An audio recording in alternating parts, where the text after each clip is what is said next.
सभी को नमस्ते, वेलकम। तो आज हम 15वां अध्याय में आगे बढ़ेंगे और हमारी बीच अर्चना जी आ चुकी हैं, जो हमें बहुत ही अच्छे से भगवत गीता के श्लोक बता रही हैं। हम बस क्योंकि आज बाकी सब जगह पर रोज मैडम के बारे में बताया जा रहा है, तो मैं बस उनको श्रद्धांजलि देते हुए हम फिर भी ये सेशन करेंगे और उनकी जो आगे की जो यात्रा है वो ठीक रहे और सारी टीम को, जोरबा दबोता की टीम को सपोर्ट, प्रेयर्स। इसके साथ ही मैं अर्चना जी को हैंड ओवर करती हूँ। नमस्ते मैम। यस, सभी को मेरा आत्मबंधन। और मैं भी अभी उसी सेशन में थी, रोज मैम की अंतिम यात्रा में। तो हम सभी आज पहले 1 मिनट मेडिटेशन करेंगे ताकि उनकी आगे की यात्रा और अच्छी हो और उन्नति हो उनके आत्मा की। तो 1 मिनट ध्यान करेंगे, उसके बाद हम आज का सत्र प्रारंभ करेंगे। तो सभी लोग सुखासन में बैठ जाइए, अपने उंगलियों को क्रॉस कर लीजिए, आंखें बंद।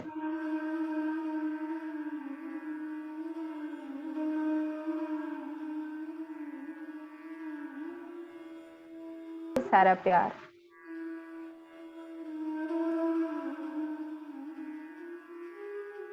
पूरे पीएसएसएम की फैमिली की तरफ से उनको ढेर सारा प्यार।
सारे देवी देवताओं को मेरा कोटि कोटि वंदन, जिन्होंने मुझे जरिया बनाया यह गीता अनुपठन का अध्याय करने का। तो हम आज प्रार्थना से शुरू करेंगे। तो चलिए सब लोग हाथ जोड़ लेते हैं, प्रार्थना शुरू करते हैं। अनम्यूट कर दीजिएगा अनुराधा जी सबको।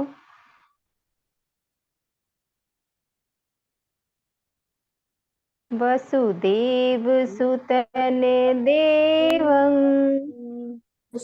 कंस चाणूरमर्दनम् देवकी परमानन्दं कृष्णं वन्दे जगद्गुरुम् कृष्णं वन्दे जगद्गुरुम्। Thank you so much. जैसा कि देखिए हमारा ये शरीर है, तो ये शरीर तो जड़ है। इसमें जो चेतन, जो आत्म स्वरूप, कल भी हमने गीता में पढ़ा कि भगवान खुद कह रहे हैं भगवत गीता में कि तुम्हारे अंतर्यामी बनकर मैं ही हूँ। तो इस गीता में भी भगवान ने क्लियरिटी दे दिया, पूरा क्लियर किया हुआ है कि हर जगह ईश्वर के अलावा कुछ भी नहीं है। तो ये जो माया का जगत है, इस माया में भी ईश्वर कह रहे हैं कृष्ण भगवान कह रहे हैं कि इस माया में भी मैं ही हूँ, लेकिन जो मेरे को याद करता है उसकी माया धीरे धीरे वो माया से ईश्वर की ओर बढ़ने लग जाता है। जो ईश्वर को याद करता है, ईश्वर को चाहता है, तो धीरे धीरे उसके जीवन में ज्ञान और ध्यान प्रवेश करने लगता है, वो धीरे धीरे आगे बढ़ता है। और मैंने आत्मा की यात्रा सोल्स जर्नी पीटर रिसुलू की जो किताब है उसमें भी मैंने पढ़ा था कि जो लोक कल्याण का कार्य करते हैं, जो जैसे हम सभी जीव हैं और जो ध्यान कर रहे हैं, ज्ञान ले रहे हैं और लोक कल्याण का कार्य कर रहे हैं, तो शरीर छूटने के बाद उनको आगे की यात्रा कराने के लिए उन्नत लोक के गुरु आते हैं। जैसे जिसकी यात्रा रहती है वैसे गुरु उनको लेकर आगे की यात्रा उनको तय कराते हैं, दिखाते हैं, लेकर जाते हैं। तो ये जैसे अभी रोज मैम ने अपना शरीर छोड़ दिया, तो उनको उनके आगे की यात्रा, उनका आगे का बहुत उन्नत भविष्य है, तो वो आगे की यात्रा उनकी सफल हो, इसके लिए इस उनकी आध्यात्मिक उन्नति और ज्यादा हो, इसके लिए हमने 1 मिनट ध्यान किया और ये आप लोगों के साथ शेयर किया। तो चलिए अब हम आगे के अध्याय पे चलते हैं। पुरुषोत्तम योग 18वां श्लोक आज हम करेंगे। यस्माक्षरमतीतोऽहम् अक्षरादपि चोत्तमः अतोऽस्मि लोके वेदे च प्रथितः पुरुषोत्तमः। पुरुषोत्तम माधवी योग मैम। श्लोक 18। यस्माक्षरमतीतोऽहम् क्षरादपि तोच्चोत्तमः अतोऽस्मि लोके वेदे च प्रथितः पुरुषोत्तमः। Thank you. Thank you ma'am, thank you so much. अब देखिए इसमें यस्मात, यस्मात मतलब जिससे, और क्षरम मतलब होता है नश्वर, जो नष्ट होने वाला है। अतीत मतलब अतीत, और अक्षरात मतलब अनस्वर, अनस्वर मतलब जो नष्ट नहीं होने वाला है। और अपि मतलब भी, और अस्मि मतलब मैं, लोके मतलब लोक, प्रथितः मतलब घोषित, और पुरुषोत्तम मतलब परम पुरुष।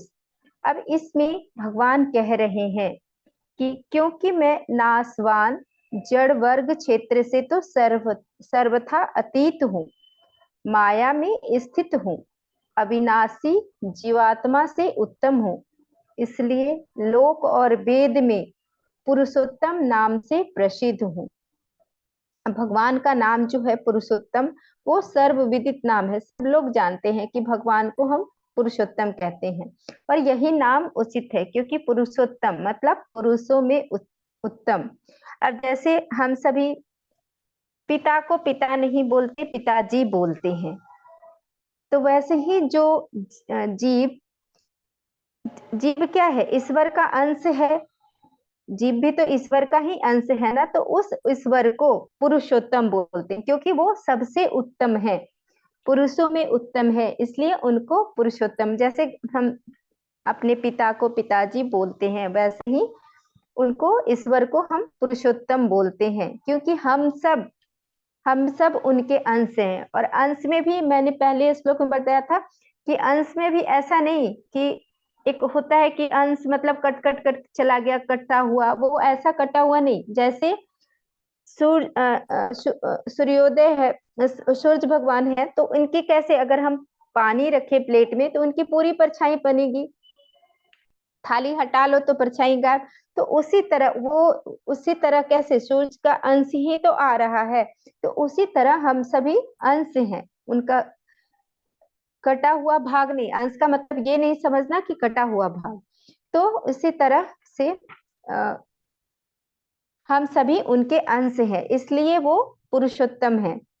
तो भगवान कहते हैं कि जीव में भी मैं ही हूँ, जीव में मैं ही हूँ, भूतों में भी मैं हूँ, जो सर्वभूत है, जो पंचभूत है, उसमें भी मैं ही हूँ, और सर्व में जैसे पेड़ जानवर जितने भी हैं सभी में, सर्व प्राणी कोटि में मैं ही हूँ। इस कारण भगवान खुद कह रहे हैं, इस कारण मुझे पुरुषोत्तम बोलते हैं। पुरुषोत्तम मतलब पुरुषों में जो उत्तम है उसको ही पुरुषोत्तम कहते हैं। अब जैसे कुछ लोग कहते हैं कि पुरुषोत्तम का मतलब हो गया, जैसे राम भगवान को कहते हैं कि पुरुषोत्तम में पुरुषोत्तम है। पुरुषोत्तम राम भगवान को कहते हैं कि राम भगवान पुरुषोत्तम थे क्योंकि उन्होंने मर्यादा पुरुषोत्तम राम। तो ऐसा क्या कृष्ण भगवान पुरुषोत्तम नहीं है क्या? शिव जी पुरुषोत्तम नहीं है क्या? बुद्ध पुरुषोत्तम नहीं है? वे सभी पुरुषोत्तम है। पुरुषोत्तम मतलब जो पुरुषों में उत्तम, जो तत्व रूप से अपने आप को जानते हैं उनको पुरुषोत्तम, वो पुरुषोत्तम हो गए। तो जो ये मानव का शरीर है, मानवीय देह की बात नहीं हो रही है, यहाँ तत्व रूप की बात हो रही है। मानव देह से ऐसा नहीं कि मानव देह से उत्तम या फिर कर्म से उत्तम, यहाँ इसकी बात नहीं हो रही है। जो तत्व रूप से अपने आप को जान रहे हैं उनकी बात हो रही है, उस परम स्वरूप की बात हो रही है। उस जो तत्व रूप से जानते हैं उन परम पुरुष, उनको पुरुषोत्तम के नाम से जाना जाता है। फिर सब सारे जीवों में मैं हूँ और सभी में जितने भी प्राणी कोटि हैं सब में मैं हूँ और मैं अविनाशी हूँ। तो ये था ये श्लोक। अब हम नेक्स्ट श्लोक पे चलते हैं। यो मामेवमसम्मूढो जानाति पुरुषोत्तमम् स सर्वविद् भजति माम् सर्वभावेन भारत। पुरुषोत्तम योग श्लोका 19। यो मावेवम समुढो जानाति पुरुषोत्तमम् स भजति माम् सर्वभावेन Bharat. Thank you. Thank you ma'am. Thank you ma'am, thank you. अब देखिए यहाँ पे है यह मतलब जो, माम मतलब मुझे, एवं मतलब इस प्रकार, असमुढ़ मतलब ज्ञानी पुरुष, जानती मतलब जानता है, पुरुषोत्तम मतलब पुरुषोत्तम को, सर्वविद मतलब सर्वज्ञ, भजती मतलब पूजा करता है, सर्वभावेन मतलब हृदय से, भारत मतलब हे भारत। अब इसमें हे भारत अर्जुन को कह रहे हैं, भगवान कहते हैं कि जो ज्ञानी पुरुष मुझको इस प्रकार तत्व से पुरुषोत्तम जानता है वह सर्वज्ञ पुरुष सब प्रकार से निरंतर मेरा ही भजन करता है।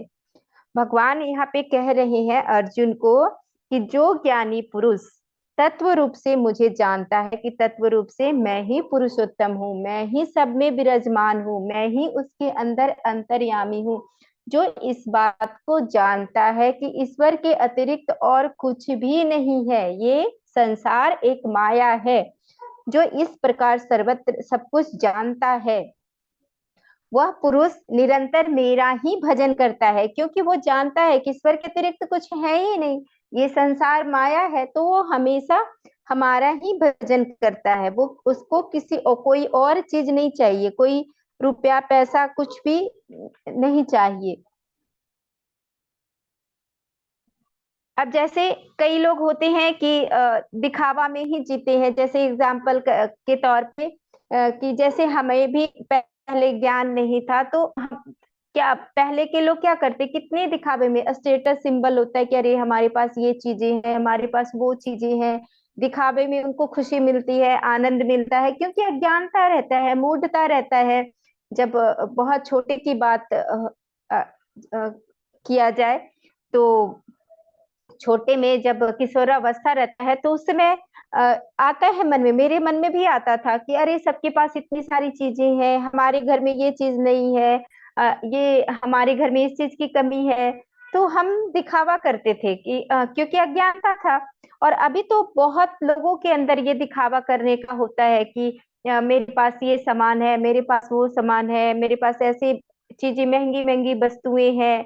तारीफ, अपनी तारीफ सुनने के लिए कह रही इसके पास तो ये है, अपने आप को अमीर दिखाने के लिए, अपने आप को बहुत कि मैं तो इतने पैसे वाला हूँ, ये सब दिखावा करने के लिए वो क्या करते हैं, अ, दिखावा करने के लिए लोगों को बताते हैं, और उनको इन्हीं सब छोटी छोटी चीजों में खुशी मिलती है, वो खुशी ढूंढते हैं, क्योंकि उनको इन सब दिखावा करने में खुशी होती है। 10 लोग के बीच में बैठे रहेंगे और कहेंगे हाँ मेरे पास तो ये सामान है, वो कहेंगे अच्छा आपके पास ये है, आपके पास BMW गाड़ी है, तो कहेंगे मेरे पास तो इससे भी महंगी गाड़ी है। तो ऐसे स्टेटस दिखाने के लिए, दिखावा करने के लिए लोग उसी में खुशी ढूंढते हैं।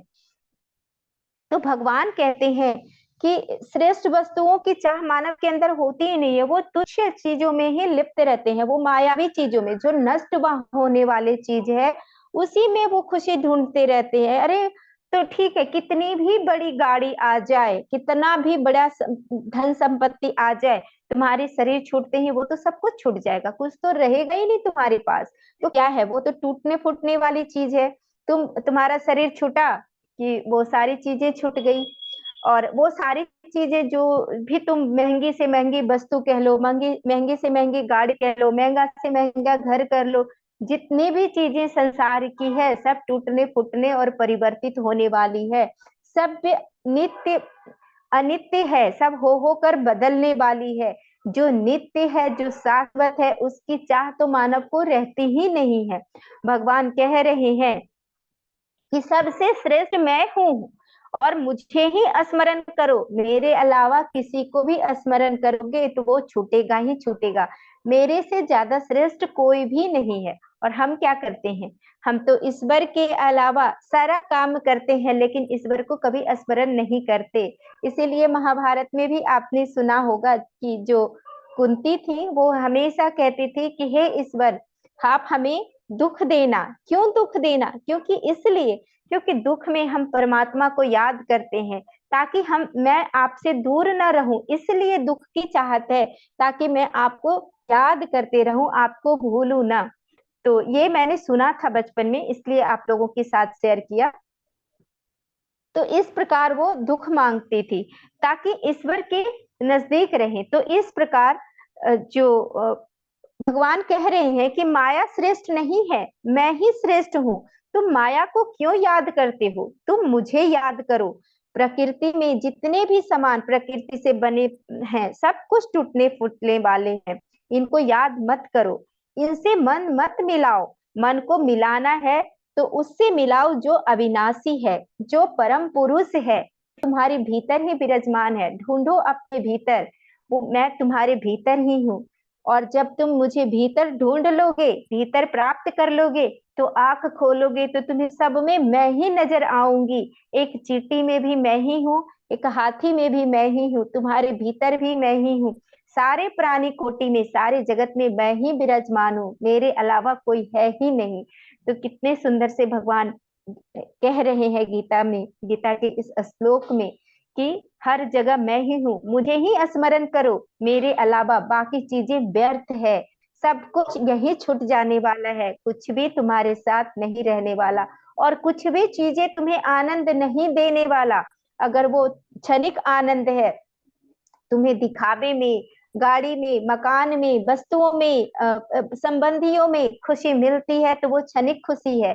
थोड़ी ही देर में वो संबंधी बदल जाते हैं, थोड़ी ही देर में घर में ऐसी कोई विपरीत परिस्थिति आता है, घर भी छूट जाता है, कोई विपरीत परिस्थिति आती है, गाड़ियां भी छूट जाती है। लेकिन जब तुम मुझे स्मरण करोगे तो हर परिस्थिति में मैं तुम्हारे साथ बना रहूंगा, मैं तुम्हारा साथ कभी नहीं छोड़ूंगा, क्योंकि मुझ में और तुझ में कोई भिन्नता ही नहीं है, मैं और तुम एक ही हैं। इस बात को जान लो, इस ज्ञान को जान लो, तो तुम्हारे लिए यही सर्वोत्तम कुंजी है, और तुम्हारे लिए यही सर्वश्रेष्ठ है कि तुम मुझे भजो, मुझे स्मरण करो और मुझ में ध्यान लगाओ। तो इसीलिए पुरुषोत्तम योग को गीता का हृदय कह सकते हैं कि ये भगवत गीता का हृदय है, क्योंकि भगवान ने इसमें पूरे खुलकर वर्णन कर दिया है कि मेरे अलावा कुछ है ही नहीं, हर जगह हर चीज में तत्व रूप में मैं ही विद्वान हूँ। तुम्हारे जठरा अग्नि में, तुम्हारे अपान में अपान वायु, समान वायु, व्यान वायु, उदान वायु, जो प्राण वायु है उसमें भी मैं ही मौजूद हूँ, मैं ही कार्य कर रहा हूँ। तो इसीलिए किस बात का अहंकार, किस बात की ईर्ष्या, किस बात का द्वेष, कुछ भी नहीं। अंतःकरण शुद्ध करो और मुझ में चित्त लगाओ और मेरा ही स्मरण करो। तो चलिए फिर हम आगे के श्लोक पे चलते हैं। 20 नंबर का श्लोक। शतमं शास्त्रम् इदमुक्तं मया नघ एतद्बुद्ध्वा बुद्धिमान् स्यात् कृतकृत्यश्च भारत। पुरुषोत्तम योग श्लोका 20 इति गुह्यतमं शास्त्रं मिदं मुक्तं मया नघ एतत् बुद्ध्वा बुद्धिमान् स्यात् कृतकृत्यश्च Bharat. Thank you. Thank you ma'am, thank you. अब इसमें भगवान कह रहे पहले इसका मीनिंग समझते हैं। इति मतलब इस प्रकार, गुहात्म मतलब अत्यंत गोपनीय, शास्त्र मतलब विज्ञान, इदम मतलब यह, उक्तम मतलब कहा गया, मया मतलब मेरे द्वारा, अनघ मतलब निष्पाप, एत बुद्ध्या मतलब इसे जानकर, बुद्धिमान मतलब बुद्धिमान, स्यात मतलब हो जाएगा, कीर्त कीर्त्य मतलब कीर्तार्थ, और भारत मतलब अर्जुन को हे भारत से संबोधित किए हैं। अब इसमें भगवान कह रहे हैं कि इस प्रकार यह अति रहस्य युक्त गोपनीय शास्त्र मेरे द्वारा कहा गया है। ये जो पुरुषोत्तम योग है ये अति गोपनीय शास्त्र है और इस गोपनीय विषय है, और भगवान कह रहे हैं कि ये रहस्य युक्त है, इसमें रहस्य है, ये गोपनीय शास्त्र मेरे द्वारा कहा गया है। और इसको तत्व से जानकर मनुष्य ज्ञानवान और कृतार्थ हो जाता है। इसको जानकर मनुष्य के अंदर ज्ञान आ जाता है और वो कृतार्थ हो जाता है।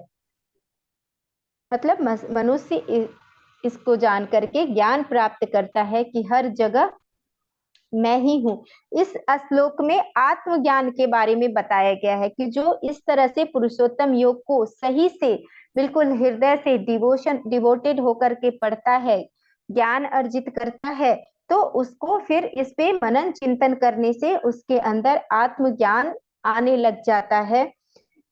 और जो आत्मज्ञान की प्राप्ति कर लेता है, जिसको आत्मज्ञान हो जाता है, वो जन्म मृत्यु का जो सिलसिला है, पुनरपि जननम पुनरपि मरणम पुनरपि जननी जठरे शयनम, वो जन्म और मृत्यु का जो सिलसिला है उससे निकल जाता है। कर्म बंधन जो भी है, कर्म बंधन सारे उसके खत्म हो जाते हैं।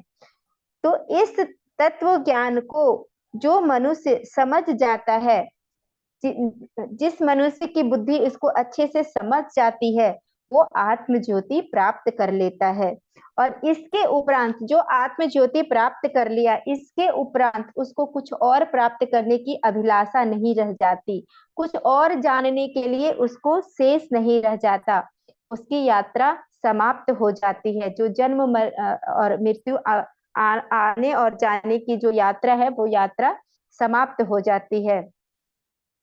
आत्म साक्षात्कार के लिए जो संघर्ष जो चल रहा होता है, योग साधना, और ये जान लेने के बाद, ये ज्ञान हो जाने के बाद कि सर्वत्र ईश्वर ही है, आत्म ज्योति उसकी प्रकाशित हो जाती है, वो अपने स्वरूप को सेल्फ रियलाइजेशन कर लेता है, अपने स्वरूप को जान लेता है, तो उसके लिए ना तो कोई कर्म बचता है और ना ही कुछ और शेष बचता है। वो पुनरत्व को प्राप्ति कर लेता है, मतलब वो पूर्णात्मा बन जाता है, उसे परमात्मा का पूरा ज्ञान मिल जाता है, वो सृष्टिकर्ता बन जाता है, पूरी सृष्टि का ज्ञान मिल जाता है, वो ब्रह्म ज्ञानी हो जाता है और दिव्य चेतना में गति करता है, वो ब्रह्म ज्ञानी हो जाता है।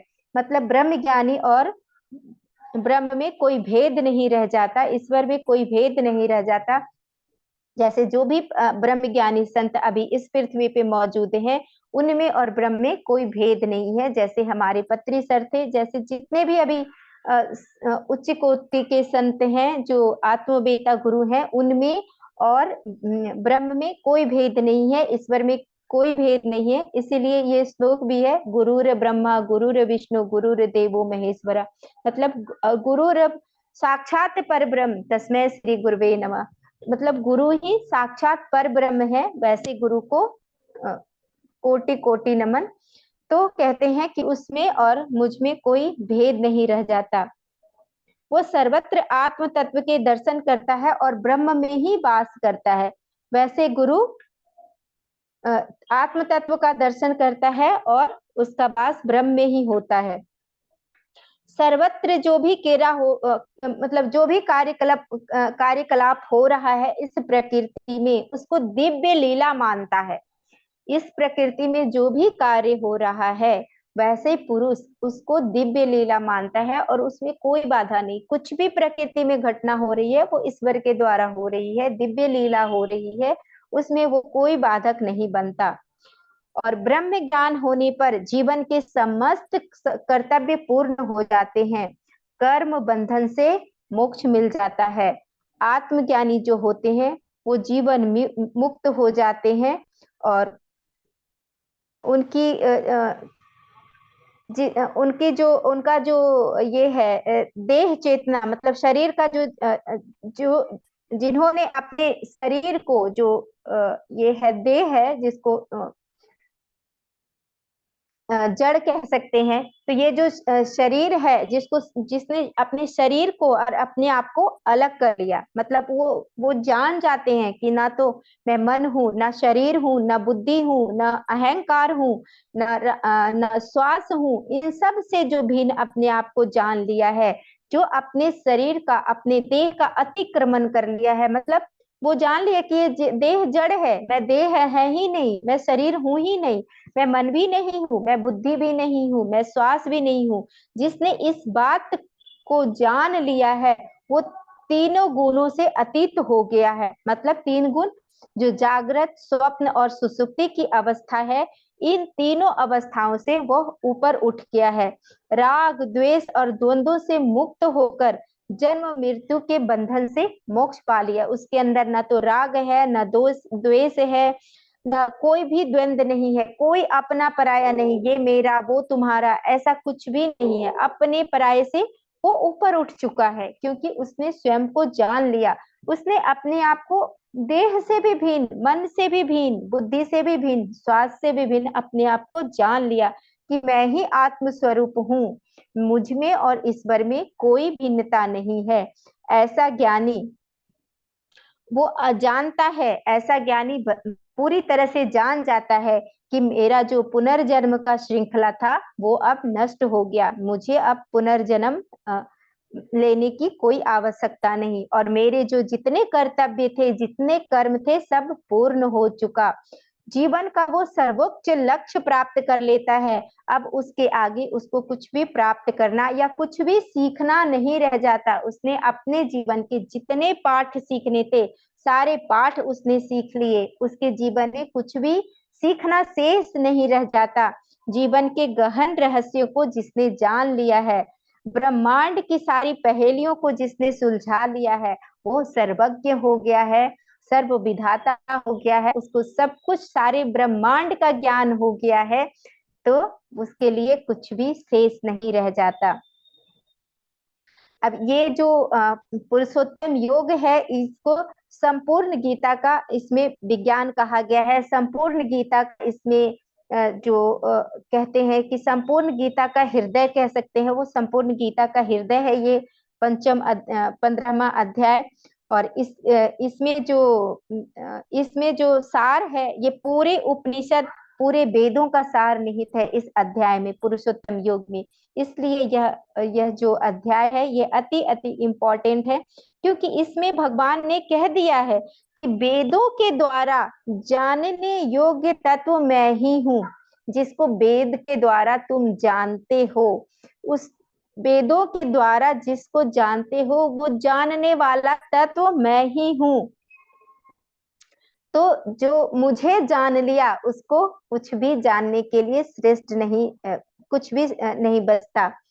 तो भगवान कह रहे हैं कि तुमने परमात्मा के विषय में जो ये अर्जुन से कह रहे हैं कि तुमने परमात्मा के विषय में जो ये सत्य तुमने सुना, ये इसलिए तुमने सुना क्योंकि तुम बहुत ही सौभाग्यशाली हो। तुमने अपने पूरे कर्तव्य पूर्ण कर लिए हैं और अब तुमको आत्मज्ञान प्राप्त हो गया। अर्जुन से कह रहे हैं कि तुम बहुत सौभाग्यशाली हो जो तुमने परमात्मा के विषय में ये जो सत्य बात था, इस सत्य बात को मेरे मुख से सुना, एक परमात्मा के मुख से सुना और तुम्हें अब आत्मज्ञान प्राप्त हो गया। तुम्हारे लिए अब कुछ प्राप्त करने के लिए शेष नहीं रह गया।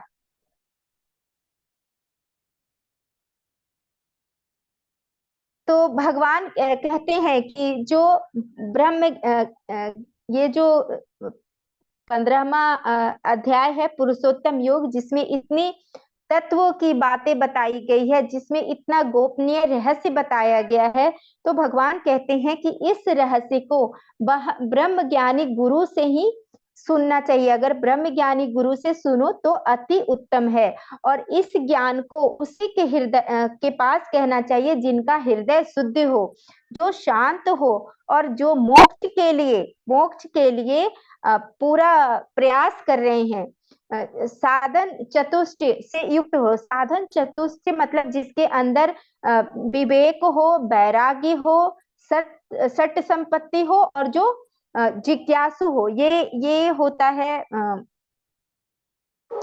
साधन चतुष्टय जिसको कहते हैं। साधन चतुष्टय ये 4 प्रकार का होता है, जिसके अंदर विवेक होता है, वैराग्य होता है, सट संपत्ति होता है। सट संपत्ति में भी 6 गुण बताया गया है और जो जिज्ञासु होते हैं, जिसके अंदर जिज्ञासा है।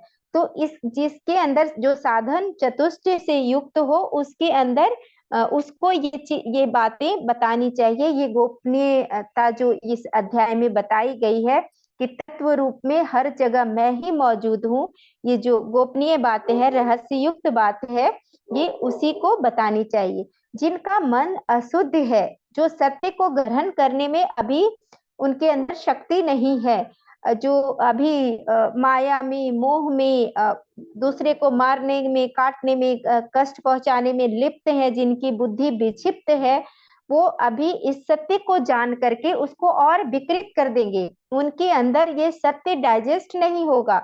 वो और इस प्रकार के मनुष्य अगर इस सत्य को जानेंगे तो वो और भी विनाश का कारण हो जाएगा, क्योंकि उनकी बुद्धि अभी विक्षिप्त है और उनके अंदर वो माया में लिप्त हैं। उनको अभी मैं, मेरा, ये चाहिए, वो चाहिए, इन्हीं सब चीजों में लिप्त हैं, तो उनको मैं नहीं चाहिए। इसलिए ऐसे जो जिनका अंतःकरण अशुद्ध है, जिनके अंदर अशुद्धता है, उससे गीता का जो 15वां अध्याय पुरुषोत्तम योग की बात भगवान कह रहे हैं कि उससे ये बात उनको सुनानी भी नहीं चाहिए, उनसे ये बात कहनी भी नहीं चाहिए। जिनका हृदय शुद्ध है, जिनका मन शांत हो चुका है और जो साधन चतुष्ट हैं, उन्हीं को ये गीता का 15वां श्लोक उन्हीं को सुनाना चाहिए और उन्हीं को ये गोपनीय रहस्य बताना चाहिए। तो ये था हमारा आज का 15वां अध्याय पुरुषोत्तम योग, जो यहीं पे आज इसका समापन होता है। तो जो बहुत ही महत्वपूर्ण था, पूरे भगवत सत्ता से पूरे ओतप्रोत था। तो अपने वाणी को यहीं पर विराम देते हुए मैं आप लोगों को बहुत बहुत धन्यवाद कहती हूँ कि आप लोगों ने इतने प्रेम से और इतने धैर्य पूर्वक मुझे सुना। इसके लिए बहुत बहुत धन्यवाद। Thank you so much.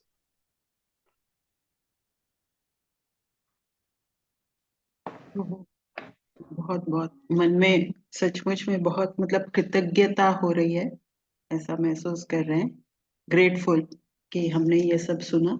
और सचमुच में जब एक एक एग्जाम्पल के साथ, जब इस पुरुषोत्तम योग में एक एक श्लोक के साथ हम सुन रहे थे कि मैं खाने में भी हूँ, मैं नेचर में भी हूँ, उत्तम पुरुष कौन है, तो धीरे धीरे मतलब ऐसे बोलते हैं ना, परतें खुलती हैं तो सत्य को समझने के लिए भी जब एग्जाम्पल के साथ, और जो हम लोग देख रहे हैं उसके साथ, जब हम एग्जाम्पल के साथ सुन रहे थे, तो और आपने बहुत अच्छे स्टोरीज के साथ, एग्जाम्पल के साथ बताया, तो रियली ग्रेटफुल। और अंत करने से पहले वो जो एक चीज बोली जाती है वो मैंने ढूंढी पर मिली नहीं, तो अगर आप बोल सके, वो जो होता है कि अध्याय को ओके मैम, मैं समाप्त करने यस वाला। मैम, आज मेरे पास है, मैं बोलती हूँ। हम्म। हाँ हाँ हाँ, पहले प्रार्थना, हाँ उसके बाद प्रार्थना लेंगे, पहले ये कर लेते हैं। ओम ओम तस्दिति। मेरे पास जो अवेलेबल है वही कर रही हूँ मैम। हाँ हाँ, इति करिए करिए करिए। इति श्रीमहाभारते शतसहस्र्य संहितायां वैयासिक्यां भीष्मपर्वणि श्रीभगवद्गीतासु उपनिषत्सु ब्रह्मविद्यायां योगशास्त्रे श्रीकृष्ण अर्जुन संवादे पुरुषोत्तम योग नाम 15 अध्यायः। Thank you ma'am, thank you so much. Thank thank you. You Madeline ji. वो किताब में होता है, मैं किताब रखा जी करूंगी, किताब में तो यस मैम, हाँ होता जी है। हाँ किताब जी। में होता है। मेरा तो ओडिया लैंग्वेज में है, तो मेरे ओडिया में यही लिखा था मैम। डिफरेंट हाँ, डिफरेंट जी जी। यही मतलब। होता है मैम, सभी के गीता में यही लिखा होता है। Okay ma'am. हम्म। तो ये भी कर लेते हैं, योगेशम। हाँ, प्रार्थना कर लेते हैं, यस। Okay ma'am. योगेशम ईशं सच्चिदानंद सच्चिदानन्दं वासुदेवं रजप्रियं धर्मसंस्थापकं वीरं कृष्णं वन्दे जगद्गुरुं। कृष्णं वन्दे जगद्गुरुं। बहुत बहुत धन्यवाद, बहुत बहुत thank you ma'am. Thank you thank आपके यू वजह थैंक थैंक यू। से हमारा पूरा एक के बाद एक अध्याय खत्म होते जा रहे हैं। मैंने तो होप ही छोड़ दिया था। यू। अनुराधा जी का को श्रेय जाता है, अनुराधा जी की वजह से ही सारा कुछ हो रहा है। Thank you ma'am. और थैंक यू तो अभी सब सभी, लोग आप कौन अनुराधा जी सा, को धन्यवाद दीजिए। आप दोनों को धन्यवाद मैम। सभी नेक्स्ट को आप धन्यवाद। कौन सा लेंगे आप नेक्स्ट? इसके बाद 16, इसके बाद 16 लेंगे।